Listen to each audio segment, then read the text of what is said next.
बच्चों, राधे राधे। आज एक बहुत महत्वपूर्ण और इम्पोर्टेंट बात आपसे करनी थी, जो बहुत ही इम्पोर्टेंट है, आपको जाननी चाहिए, ये मेरा अपना विचार है। और सिर्फ आपको ही नहीं, बहुत सारे लोगों को जाननी चाहिए, क्योंकि आज एक बहुत ही इम्पोर्टेंट, बहुत महत्वपूर्ण दिवस है।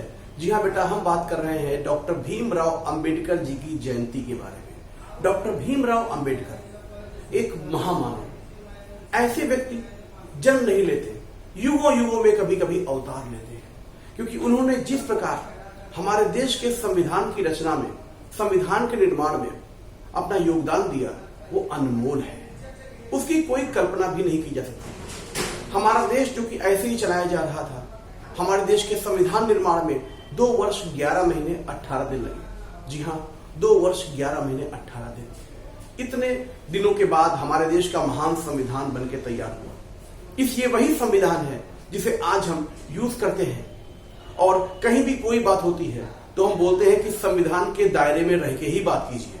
तो ये संविधान, जिसकी हम हर जगह अपनी रक्षा के रूप में, सुरक्षा के रूप में इस्तेमाल करते हैं, ये किसने बनाया और किसका इस पे सबसे ज्यादा योगदान रहा? तो वो डॉक्टर भीमराव अंबेडकर जी है। अब सबसे बड़ी बात, कुछ लोगों के मन में एक प्रश्न हमेशा रहता है कि आरक्षण के मुद्दे पर इन्होंने पक्षपात किया। ध्यान रखें बेटा, कभी भी जो ऐसे लोग होते हैं जिनके ज्ञान के बारे में हम सोच भी नहीं सकते कितना ज्ञान है उनके अंदर भरा हुआ है, ये हमारी ही कम नॉलेज है, हमारा ही अल्प ज्ञान है, जो हम दूसरों पर उंगलियां उठाते हैं। इन्होंने कभी ये नहीं कहा कि सामान्य वर्ग का शोषण करो, इन्होंने ये कहा कि दलितों का उत्थान करो, क्योंकि उनके ऊपर बहुत शोषण हो रहे थे उस टाइम, बहुत शोषण हो रहे थे। यानी ऐसे टैक्सेस भी लगाए जा रहे थे जो साउथ एरिया में थे, जो केवल महिलाओं पर ऊपर कपड़े पहनने पर लगाए जाते थे। और सिर्फ यही नहीं, और बहुत सारे अत्याचार, अनटचेबिलिटी, छुआछूत, पढ़ाई लिखाई में दिक्कत, यानी बहुत दिक्कतों का सामना करना पड़ रहा था इन दलित परिवारों को। बस उन्हीं के उत्थान के लिए इन्होंने रिजर्वेशन के मुद्दे की बात की, और इनका रिजर्वेशन का मुद्दा इतना बढ़िया था कि अगर आप जानेंगे उसकी सच्चाई तो आप भी कहेंगे कि वाह, ऐसे महामानव हमारे देश में हर बार जन्म ले तो हमारा देश कहां से कहां पहुंच जाए। आपको बताना चाहूंगा कि इन्होंने रिजर्वेशन के मुद्दे पर यह कहा था कि वो परिवार जो आर्थिक रूप से सही नहीं है, वो परिवार जो दलित हैं, उनको रिजर्वेशन दिया जाए ताकि वो मुख्य धारा में आ सके और उनके जो है आर्थिक इनकम उनकी बढ़ सके, उनको रिजर्वेशन दिया जाए।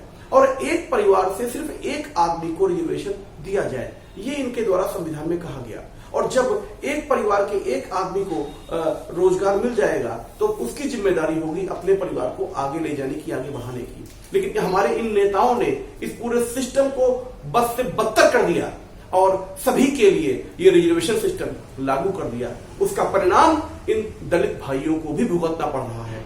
आज बहुत से हमारे दलित परिवार हैं, बहुत सारे हमारे SC ST OBC के लोग हैं जिनके एक घर में सभी के पास जॉब्स हैं, और बहुत से परिवार ऐसे हैं जिनमें किसी के पास कोई जॉब नहीं है।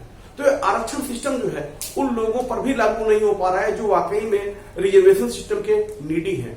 इन्होंने कहा था कि जब हर दलित परिवारों में एक एक को रोजगार मिल जाएगा तो सब परिवार अपने आप सही हो जाएंगे।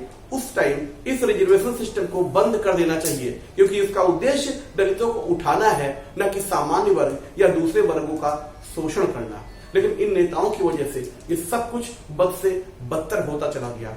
आज उसी एक महामानव की जयंती है, डॉक्टर भीमराव अंबेडकर की जयंती है। तो एग्जाम साइट और विद्यापीठ की तरफ से पूरी टीम हमारी ऐसे महामानव को शत शत नमन करती है। राधे राधे।